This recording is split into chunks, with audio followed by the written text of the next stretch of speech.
Have you ever had an unpredictable outburst or reacted to something in a really bad way? Then you may have experienced emotional dysregulation. Simply put, it means you can't control your emotions. This may be due to trauma or ADHD, or maybe as a child not being taught how to handle your emotions. Everyone remembers Will Smith's drama at the Oscars, right? Where he stormed up on stage and punched host Chris Rock right in the face. Shocking the world. That's a perfect example of emotional dysregulation. When Chris Rock made a joke about Will's wife, she has a hair loss condition called alopecia, Will initially laughed. Then he noticed his wife was not amused, and a switch was flipped. That's when Will's emotions became dysregulated, and he rushed on stage, assaulting Rock. This could possibly be the order of steps in emotional dysregulation and how it can manifest. Fine 1 minute, outburst the next. An obvious strategy to treat emotional dysregulation is therapy, like cognitive behavioral therapy, or CBT.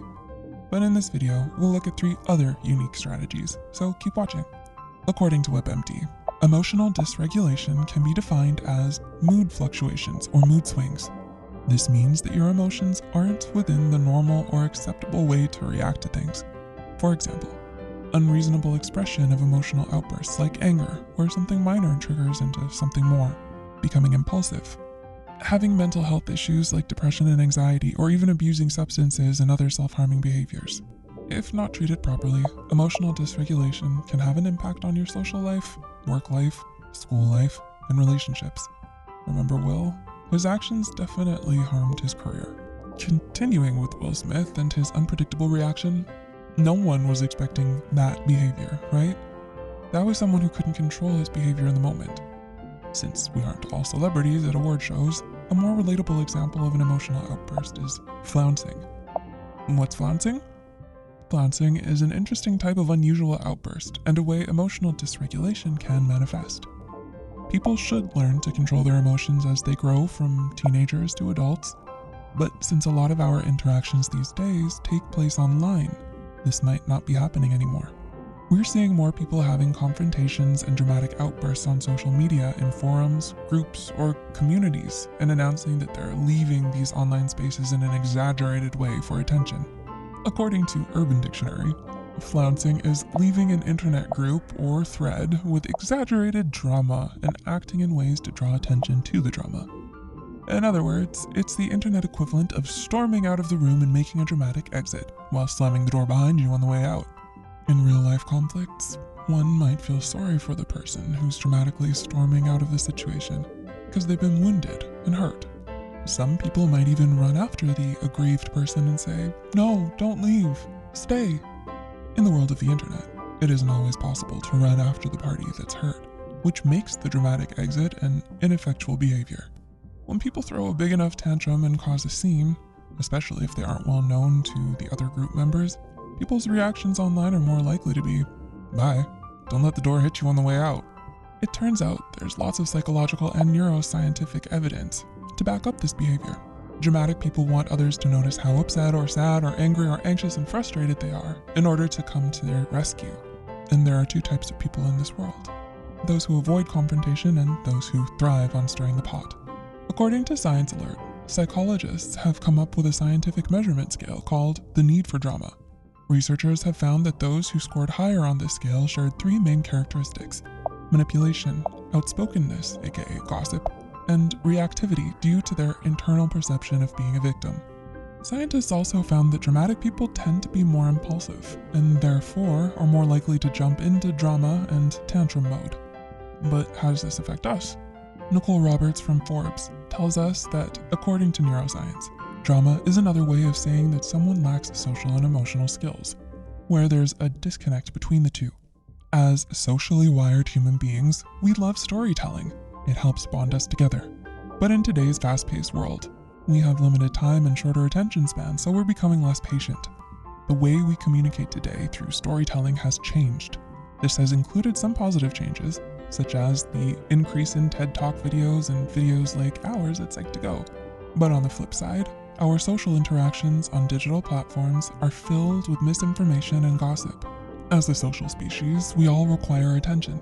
But social media has caused an excess in attention-seeking behaviors by its 24/7 all-pervasive availability, and psychologists believe that this behavior is driven by emotional desperation. When people's beliefs, values, or ideals are threatened, instead of just removing themselves from the situation or quietly leaving, they instead become impulsive in their reactions and their expectations of the outcome. When we don't get the attention we seek, we feel anxious, and to ease that anxiety, we instinctively seek more drama to get the attention we're craving. But there's a downside to this drama: stress. And we all know that's harmful to our health. According to Psychology Today, because conflicts cause stress, which is our defense mechanism against perceived harm, it tells us one of two things: we've either been hurt or we're about to be. If we think we're hurt, our brain switches into action and causes us to be more impulsive or reactive. We may not have control over our environment, but we do have control over how we react to it. So the next time you feel like the internet is against you, instead of angrily announcing, "I'm leaving," to a bunch of people who don't really know you and probably don't really care, save your energy. You can learn the art of protecting your well-being and quietly shut the door behind you on your way out. How can you do that? Let's look at some ways to treat the damage emotional dysregulation and flouncing can cause. If you ever relate to being in a similar scenario like Will Smith, here are some tips you could potentially benefit from. Number 1, develop psychological flexibility. According to Doctor of Psychology Marissa Berman, psychological flexibility can help with emotion regulation. She says, self-awareness is at the heart of developing psychological flexibility. Half of the battle is understanding current habits. Once you become aware of how you respond to various stimuli, you can start to change your behavior. 2, mindfulness. Mindfulness helps us to be aware of our thoughts, feelings, and behaviors. How does this help us manage our emotions? It calms us down and increases feelings of safety, which stops the fight or flight response that can cause outbursts. It also gives us advance warning about our triggers, so we can respond, not just react. According to Dr. Ron Siegel, assistant clinical professor of psychology at Harvard Medical School, when we feel uncomfortable emotionally, we want to do things that make us feel better. But mindfulness teaches us how to be with our physical and emotional discomfort. When we are more comfortable with our uncomfortable emotions, we're better able to control them.